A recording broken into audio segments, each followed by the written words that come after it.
おはようございます。たかしです。それではポンド円とドル円の相場分析をやっていきましょう。まずはポンド円の冷やしからです。現在は急激な下落で一旦の調整の動きというそういう見方をしております。直近では上昇したんですが、そこから強く今下落しているところですので、こういう動きを想定しております。ですので、今揉み合ってますが、これまた下落に転じていくと、184円を割ってくるような、そんな下落になっていくのかなというところですね。その中で現在は調整の動きをしておりますので、ここでのこういうレンジなのか、それとも一旦上昇してからの下落なのかというところを見ております。では4時間足です。その中で4時間足は方向感なくレンジの動きですね。先ほど言ったレンジ、この中でのレンジという考え方です。なので、今は一旦は上昇してますが、そろそろレンジ上限が近いですよね。このあたり、この過去の高値とかもありますが、この辺が意識されてますので、そろそろレンジ上限が近いので、ここからのこういう下落ですね。直近のこの辺の安値、もしくはこの辺の安値ですね。186円付近、もしくは184円付近を目指して下落するような動きを想定しております。そして本日はストキャスティクスも高値圏ですね。ということは基本的には今日は下落しやすい日というふうに考えられます。もちろん絶対下落するわけじゃないんですが、インジケーターを見ていると、そしてこの高値圏ということも考えますと、やはり本日そろそろ高値圏に差し掛かっておりますので、昨日はじわじわと上昇してますよね。こういうふうにじわじわと上昇してますが、ここからのこんな下落は想定しておくといいと思います。逆にここ上抜けてくると上昇していくとは思いますので、まずはこの直近の高値、このあたり、189円から190円ぐらい、このあたりを上抜けられるかどうかっていうところに注目です。では1時間足です。ここ直近では1時間足は上昇トレンドを作ってきているんですね。ただ本日ちょっと上値が重いかなというところと、朝から下落気味な動きをしておりますね。一旦上昇したんですが、その後上値が重くなってきている。先ほど言ったように、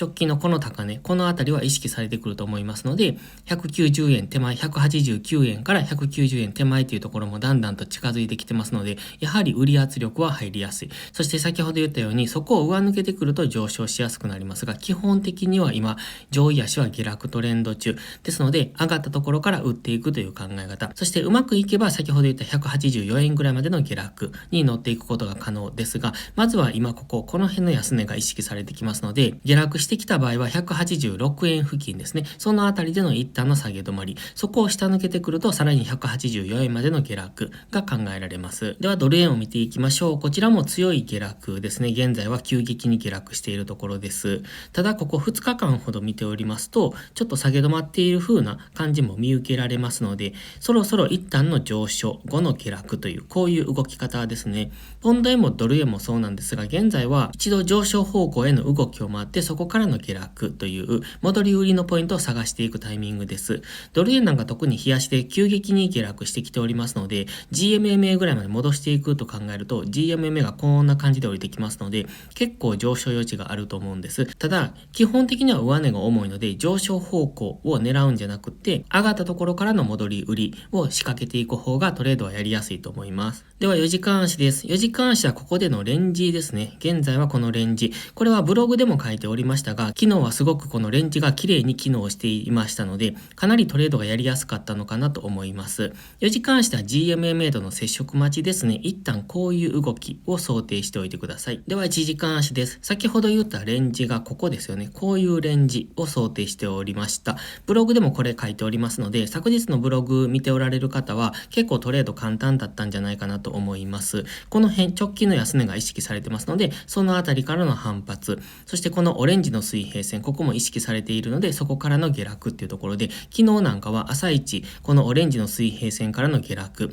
そしてこの直近安値付近でダブルボトムを作って上昇、そしてまたこのオレンジの水平線からの下落という、すごくわかりやすい動きをしておりました。本日現在はこのレンジの中央付近にありますよね。なのでこういうところでのトレードはしない方がいいと思います。上がるか下がるかわからないので、一旦上がってからの下落ですので、ここですよね。こういう風に引きつける、もしくは安値圏まで引きつけてのトレードをやっていくとわかりやすいです。それでは本日は以上です。現在使用しているチャートがトレーディングビューというのですが、使いやすいチャートですので、まだご利用でない方は一度お試しください。概要欄に URL を貼っておきます。登録は無料ですので、有料プランもありますが、基本的には無料プランで大丈夫だと思います。もし有料の機能が欲しい方は、途中で有料プランに変更すればいいと思います。また、ノートのメンバーシップ会員を募集しております。毎朝更新の詳細な相場分析、そして週末のスキルアップ動画を投稿しております。毎朝の分析を視聴していただくだけでも FX のスキルは確実に伸びていきますので、FX を基本から学びたいという方はぜひご利用ください。こちらも URL は概要欄に載せておきます。それでは本日も最後までご視聴ありがとうございました。たかしでした。バイバイ。